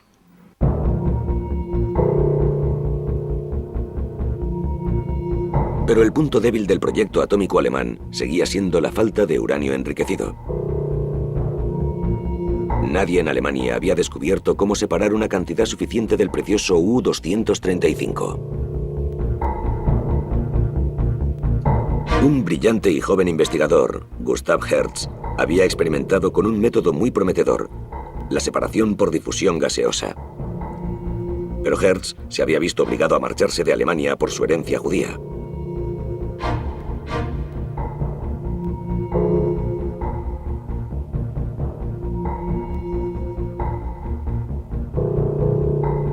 Iba por buen camino, pues su método fue el que adoptaron los angloamericanos para separar el U-235 necesario para la bomba atómica.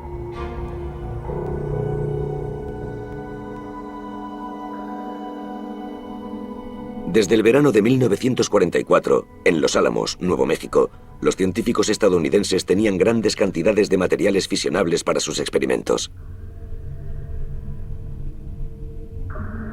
La escala industrial del Proyecto Manhattan, con sus 150.000 científicos, técnicos e ingenieros, había empezado a dar resultados concretos.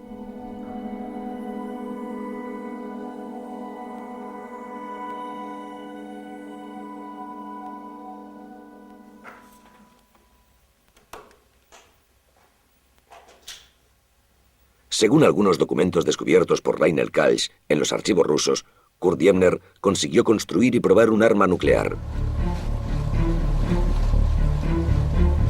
Es aquí donde Luigi Romersa vuelve a entrar en escena. El 12 de octubre de 1944, durante su investigación en Alemania, Luigi Romersa afirma que le llevaron a Rügen, una isla en el mar Báltico vigilada por unidades especiales. El acceso estaba prohibido a las personas que no tuvieran un pase emitido por la Wehrmacht.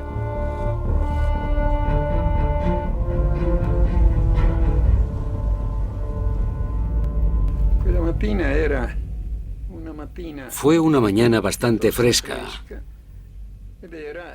en la costa oriental de Alemania. El búnker al que entramos estaba en un bosque. Y los oficiales que me acompañaban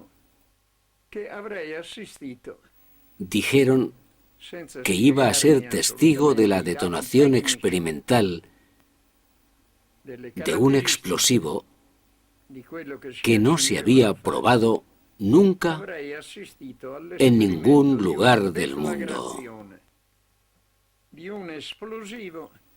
Pero no me explicaron nada sobre los aspectos técnicos de lo que iban a hacer.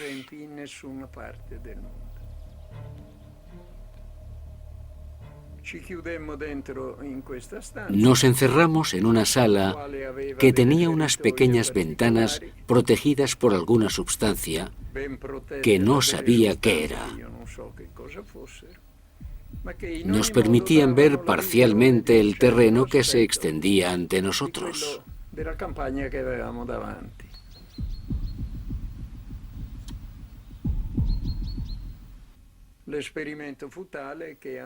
El experimento hizo que todo lo que había en la zona temblase violentamente. Hubo una luz cegadora que nos hirió los ojos. Y no pudimos ver absolutamente nada hasta que esa luz, que parecía más brillante que el sol, desapareció. Entonces pudimos ver que todos los árboles parecían haber salido de un horno. Habían perdido todas sus hojas y muchos de ellos estaban negros, como si hubiesen ardido. Dijeron que debíamos esperar unas horas antes de poder salir del búnker para no recibir ningún tipo de radiación que pudiese haberse producido. Fue todo lo que me dijeron.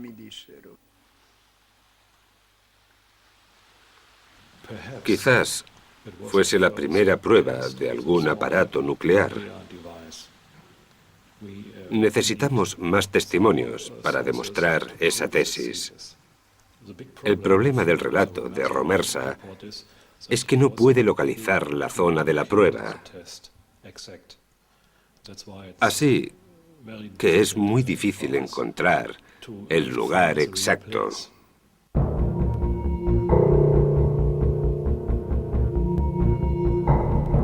Kals encontró unas fotos aéreas tomadas en otoño de 1944 que parecen mostrar un cráter en la zona en la que probablemente se detonó.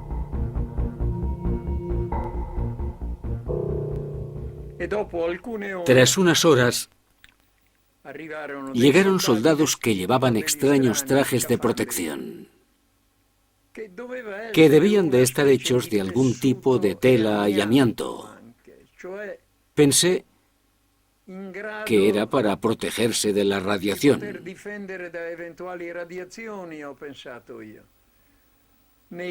Nos pusimos uno cada uno. Tenían capucha y gafas especiales. Salimos y vimos la destrucción en la zona de alrededor del impacto. También encontramos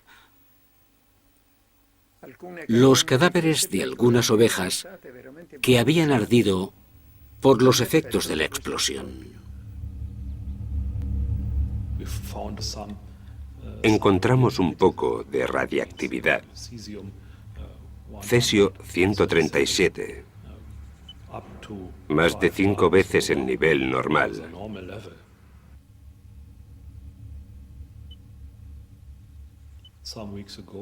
Hace algunas semanas encontramos nuevos testigos y sus relatos se corresponden con el de Romersa.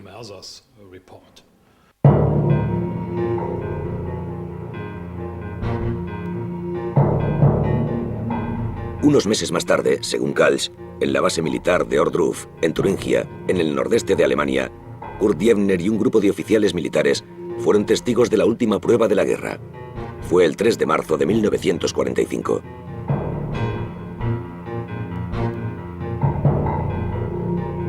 Ese mismo día, Hitler visitó el frente a orillas del Oder. Quiso animar a sus soldados hablándoles de una nueva bomba que pronto estaría lista. Todos los días, todas las horas son valiosas porque completamos armas increíbles que cambiarán el curso de la guerra, dijo el Führer. En la base militar de Ohrdruf, otros soldados construían una esfera de aluminio sobre un andamio. Claire Werner, que entonces era una niña, vivía en el castillo que había frente a la base. Su testimonio es clave. Es war ein großes Gestell, das war umgeben von Holz, Holzbalken und aber auch etwas Metall. Und in der Mitte war irgendwas, man durfte nicht nahe kommen. Das war auch irgendwie ein Schild. Wie kann ich Ihnen nicht mehr sagen, was drauf stand? Jedenfalls, man durfte dieser Sache nicht nahe kommen.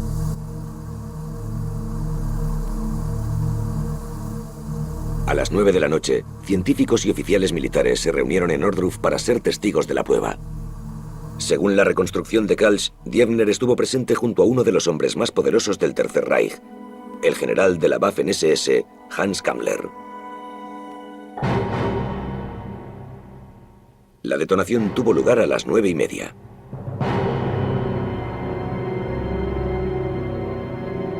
Ich stand am Fenster und auf einmal sahen wir eine große, schlanke Säule in die Luft gehen und die war so hell. Ja, ich habe am anderen Morgen unten zu meiner Mutter gesagt, wir hätten am Fenster Zeitung lesen können. Und diese Säule vergrößerte sich oben und sah aus wie ein wohlbelaubter, großer Baum. Uns war dabei nicht wohl, wir ahnten ja gar nicht, was es sein könnte, aber jedenfalls war uns dabei etwas unheimlich und wir hatten auch gesagt, wie ich eben schon sagte, wir hatten das Gefühl am anderen Tag, wir seien müde und Tage danach waren wir noch müde.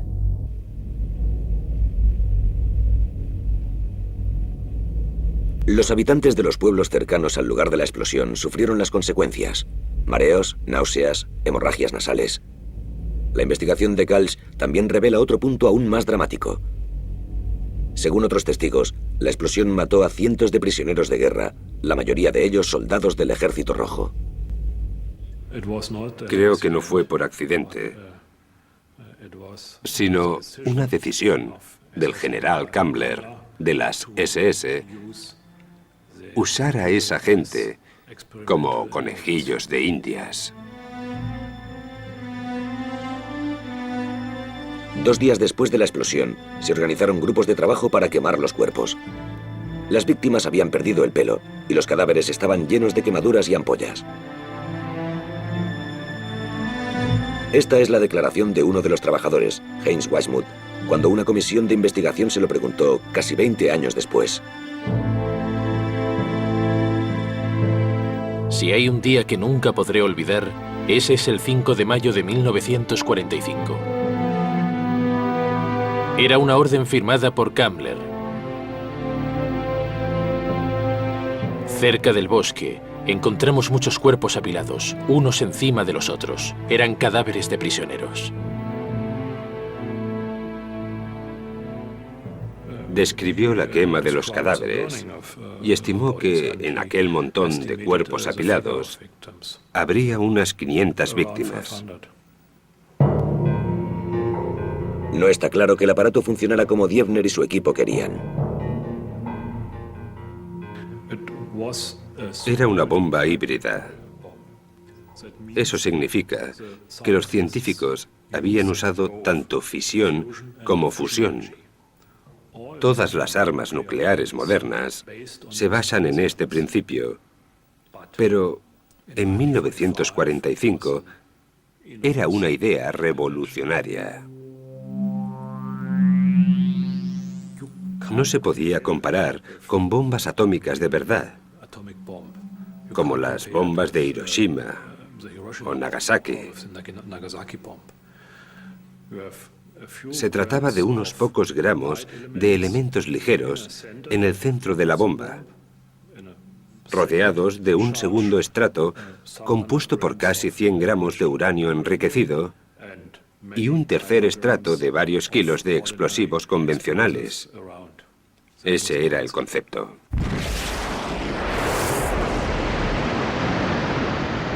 Según la investigación de Kalsch, Diebner, con ayuda de las SS, se estaba acercando a la producción de una cabeza nuclear para el V2 de von Braun.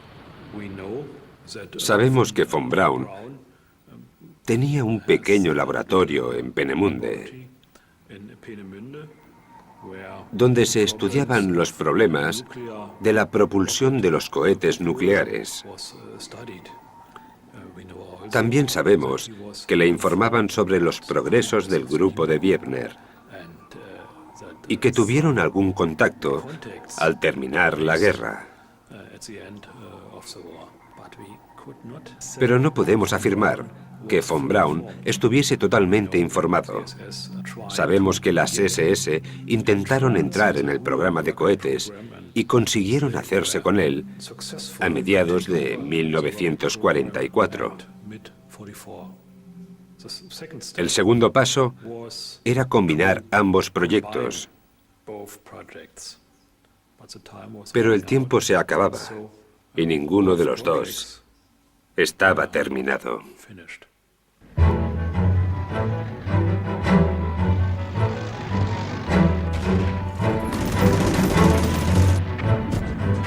Las pruebas de Kalsch no cambian la historia, pero iluminan zonas que hasta ahora habían estado en sombras. Durante los últimos y desesperados meses de la guerra, un grupo de científicos alemanes se dedicó en cuerpo y alma a desarrollar un arma atómica capaz de cambiar el destino del Tercer Reich. Para la gente fue una gran sorpresa que una historia así se hubiese mantenido en secreto. Pero lo cierto es que muy poca gente recibió información sobre todo el proceso. Se destruyeron muchos documentos tras la guerra y los científicos sabían que unas 100 personas habían muerto en el último experimento.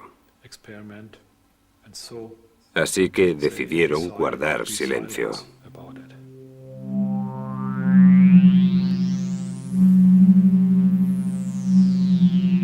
Luigi Romersa es uno de los pocos testigos directos de esta parte de la historia, que sigue siendo un misterio.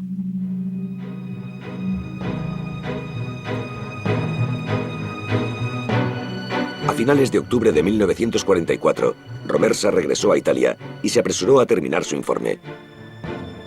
El archivo del Estado de Roma tiene una nota para Mussolini del 29 de octubre de 1944. El teniente Romersa ha llamado para informarle de su regreso de Alemania y para preguntar si el duce podrá recibirle, a ser posible, antes de que acabe el día. Al final de la nota está la respuesta de Mussolini. Sí, a las 7 de la tarde. El informe del duce sobre la reunión del 29 y el 30 de octubre confirma que tuvo al menos 2 reuniones con Romersa. Mi informe duró 3 días, entre 2 horas y media y 3 horas por día. A Mussolini le interesaba mucho y ponía mucha atención a todo lo que le explicaba. Tomaba notas. Por supuesto, cualquiera que se hubiese enterado de que sus aliados habían desarrollado lo que los alemanes habían desarrollado, se habría sentido encantado con la noticia.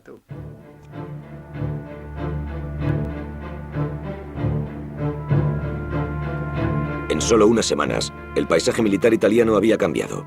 El 27 de octubre de 1944, la ofensiva aliada se había frenado en la línea gótica.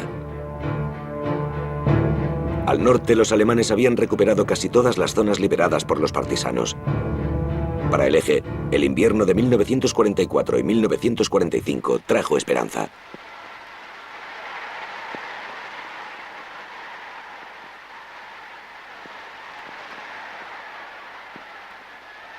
Con la confianza renovada, gracias al informe de Romersa, el 16 de diciembre de 1944, en el Teatro de la Ópera de Milán, el duce dio su discurso de redención, en el que habló de las armas secretas alemanas. Cari camerati, non si tratta di armi segrete, ma di armi nuove, che è la tradizione in titolo, sono segrete fino a quando non vengono impiegate in combattimento. Che tali armi esistono lo sanno per una ormai lunga e amara esperienza i britannici. Che le prime armi saranno spedite da altre, lo posso io affermare con condizione stata. Che siano tali da rispettare l'equilibrio e successivamente la ripresa delle iniziative in mani germaniche è nel limite dell'umane precisione quasi sicuro e forse non lontano.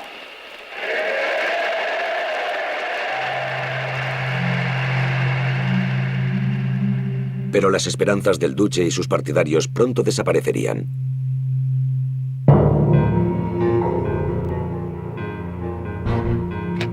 Con la llegada de la primavera, siguió la ofensiva aliada sobre Italia. 100.000 partisanos entraron en acción cerca de la línea gótica. Hubo alzamientos en Génova, Turín y Milán.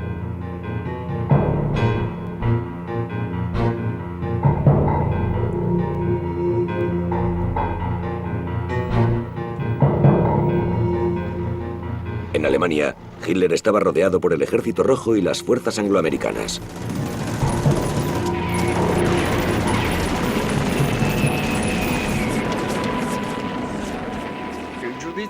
Tenía una imagen más clara que yo. Sabía cuál era la situación general en Alemania. Alemania dependía del desarrollo de esas armas, porque la guerra la había reducido al tamaño de un pañuelo. Ya ni siquiera era un país, solo era un pequeño trozo de tierra que había formado parte de un país. En su última entrevista, una semana antes de su muerte, Mussolini expresó una tenue pero desesperada esperanza de que pudieran usarse las armas secretas. Parece que hay 3 de esas bombas y que tienen una capacidad increíble. Quizás Hitler no quiera atacar porque está totalmente seguro de que será devastador.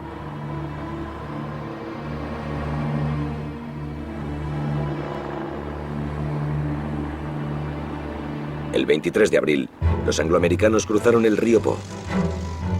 La noche del 25 de abril, Mussolini huyó hacia la frontera suiza con un grupo de ministros, escoltado por las SS.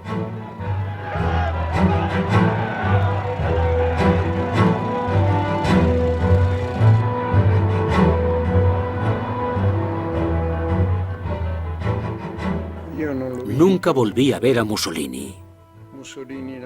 Se marchó de Gargnano y se mudó a Milán. Le volví a ver en una fotografía que desearía no haber visto.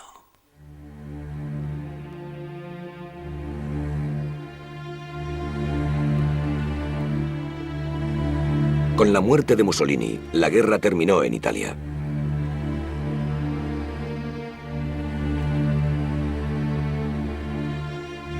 Unos días más tarde, el 7 de mayo de 1945, el Eje fue derrotado también en Alemania. Los aliados capturaron a los técnicos y científicos alemanes, incluido Werner von Braun. Muchos de ellos se mudaron a Estados Unidos y contribuyeron al desarrollo del arsenal estadounidense.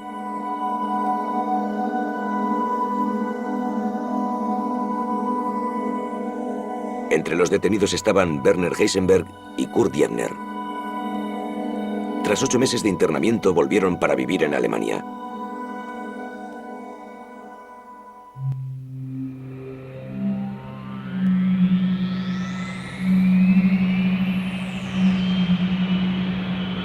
Los aliados aún debían enfrentarse a Japón.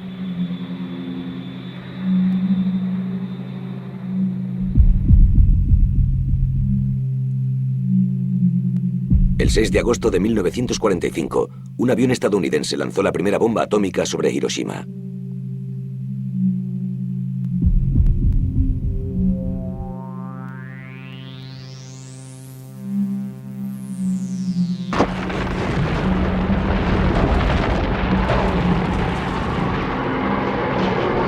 El 9 de agosto, una segunda bomba cayó sobre Nagasaki. Ese mismo día, el presidente de Estados Unidos, Harry Truman, se dirigió a la nación a través de la radio.